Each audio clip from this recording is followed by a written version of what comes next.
So hey guys, welcome to my review of Justice League issue number 9. Now before I get on to the review, I would like to mention about the comic books that I picked up today for New Comic Book Wednesday. I picked up Nightwing, Blue Beetle, and I also picked up Red Hood and the Outlaws. I wasn't planning to pick that issue up because I don't read the series and I don't know what's going on, but since it's part of the Night of Owls event, I was planning to pick it up, but then one interesting fact came out of it was that basically Mr. Freeze will be making his first appearance in that issue before Batman Annual 1 because basically Batman Annual 1 will only deal with Mr. Freeze, but he made his first appearance in Red Hood and the Outlaws issue number 9, so I want to see how that goes, and I want to see how Jason or Red Hood deals with the whole entire Night of Owls event. And then I also picked up Avengers vs. X-Men issue number 4 and the Versus series that, goes along with that whole entire event, which has one Avenger versus one X-Men character, seeing who would win. And in this issue, we have Spider-Man versus Colossus and Gambit versus Captain America. Now, both come with digital copies, so I will be giving out the code, but only, one person can choose one or another person can choose the other one. So, yeah, if you guys want the code, please let me know in the comment section below.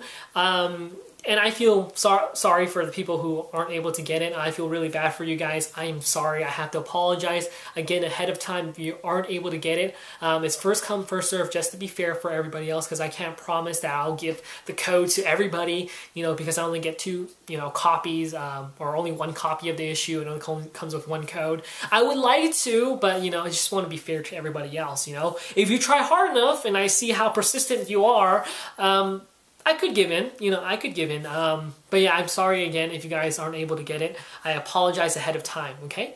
So yeah, let's get on to the review of Justice League issue number 9, which is right here.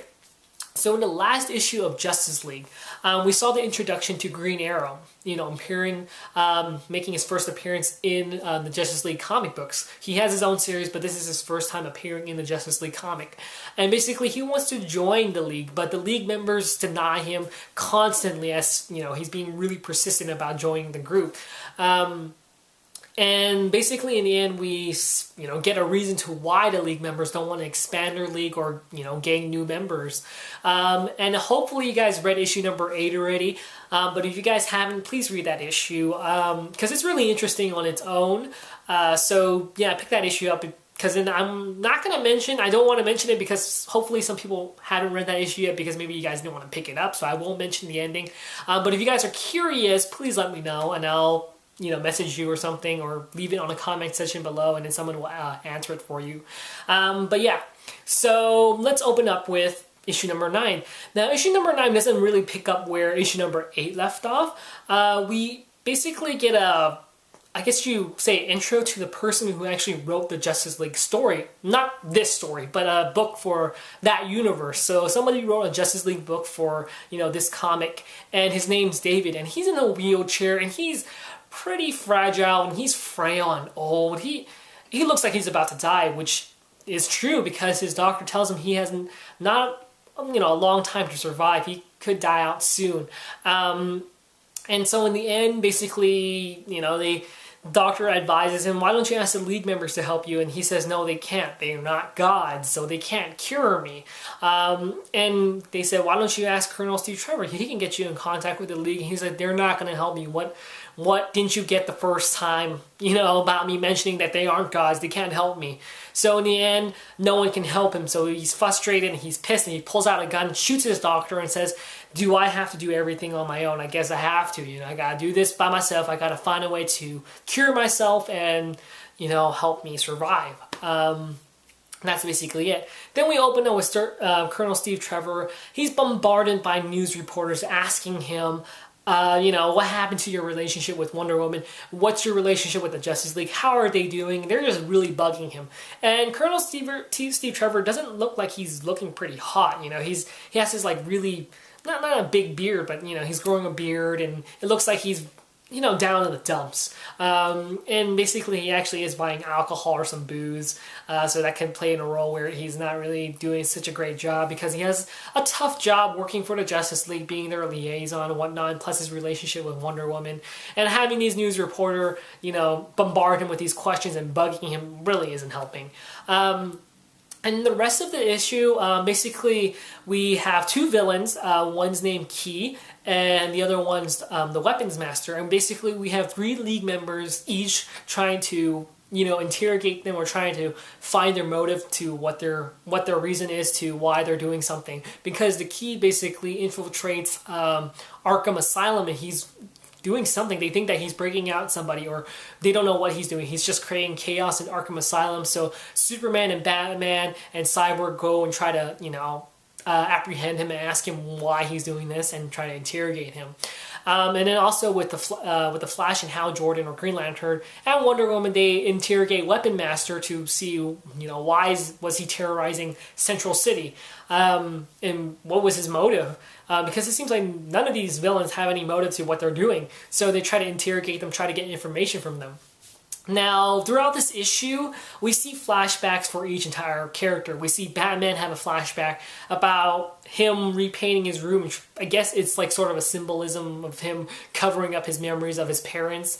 We have Superman, who's also reminiscing about a memory he has about him being the last to be picked in a basketball team or whatever, a basketball game, meaning that he was a loser in school and he wasn't popular in school, no one really liked him much in, school, so that's sort of a memory he has. And Cyborg has a memory about his father, how he doesn't get enough attention from him, and, after he became Cyborg, his father paid more attention to him, but it's more attention towards his robotic side than his, father and son relationship side. And then we see Hal Jordan and the Flash reminiscent about them when they were in Central City, and how basically when Hal Jordan was apprehended by the cops and saying he has rights, and Barry Allen was trying to help him out, and that's basically it. And then we see Wonder Woman have a flashback for, Colonel Steve Trevor about her relationship with him. And that's basically it for the flashbacks for each and every character. And then later on we end this issue with Colonel Steve Trevor being interrogated by somebody named Grave, because that's what the two villains mention. His name is Grave. Now, I'm not going to spoil who this person is, but hopefully by the time you read this issue, by the time you notice by now who Grave is, because it's really, really spot on in the beginning of this issue. But yeah, I won't tell you guys if you guys don't know who he is already, but yeah. So he's being interrogated by Grave, and basically Weapon Master and the Key were manipulated. Their minds were being controlled in order to figure out information about the League members and how to destroy them, each and every one of them. And that's basically how this issue ends. Will Colonel Steve Trevor tell this mysterious interrogator information about the League? I can't let you guys know, but you guys are going to have to pick this issue up, just for that story, or to see that event happen. So also, let's talk about Shazam storyline, or Billy Batson storyline at the moment. Now, in the previous issues he's appeared in for his storyline, he's came out as sort of a, not a great kid. He rubs people the wrong way. He's always pissed off and angry all the time. He sort of acts like a douchebag. He's disrespectful and he's mean. And he's cruel, But in the previous issue, we saw that basically his parents might have to deal with something, why he's so upset all the time. Why is he angry? Why is he so pissed? Maybe his parents has to play a role in this, and why, he's so closed off, and yeah, like I said, why he's so angry. But in this issue, we see, though he is always pissed off at, at his, at the whole entire world, and he doesn't technically like his adopted brothers and sister and only calls them friends and not family, he actually protects them. He helps them fight against these bullies that are picking on them, and he beats the living shit out of them. He literally punches them in the face, tosses them over, and you know what I have to say? Thumbs up, Billy Batson. Though you came off a bit, negative, that was pretty awesome, and I really like Billy Batson for doing that, because it shows that even though he came off a bit rough on, at the beginning, he sort of does have a good heart, and I like that. Even though, yeah, like I said, he did come off as a douchebag, I still like how they do consider that he does have a good heart, because we know Billy Batson's a goody-goody two-shoe. But twisting it around, making him a bit upset and really pissy all the time, and seeming that he isn't a goody-goody two-shoe all the time does change things, but seeing this event happen makes it really, really interesting. And I gotta say, the bullies are really big douchebags. They were brothers, and his father's a douchebag too, so screw them, thumbs up for Billy Batson. Kick their ass again. I want him to kick their ass. When he turns into Shazam or Captain Marvel, kick their mother effing ass. But yeah, we basically get an introduction to, you know, Professor or Dr. Sivana, who's basically a main villain of, you know, Shazam or Captain Marvel. And basically he opens the tomb to Black Adam, who is also one of the villains for Captain Marvel or Shazam. And that's how the issue ends. Now, I really did like this issue. At first, it wasn't that great. I really didn't like it because you had all these flashbacks coming at you from Batman, Superman, even Superman. I mean, why do these characters have all these depressing, you know, memories, especially Superman? I mean, Superman's he's a goody Boy Scout, you know, why should he have some bad memories? And it does give off, you know, interesting information here because, like I said before, this person named Grave is trying to destroy the League, trying to get information on them. Now, the interesting thing here is that Key is a telepath. He can control people's minds. So he has more information about the League members than Weapon Master, because Weapon Master knows how to destroy the League. He doesn't know technically everything about him, or so they say in this issue. So Weapon Master is the only person that, you know, knows how to defeat the League. So Graves goes to him, and Graves goes to Key because, you know, he basically knows a lot about the Justice League inside out, mentally and physically.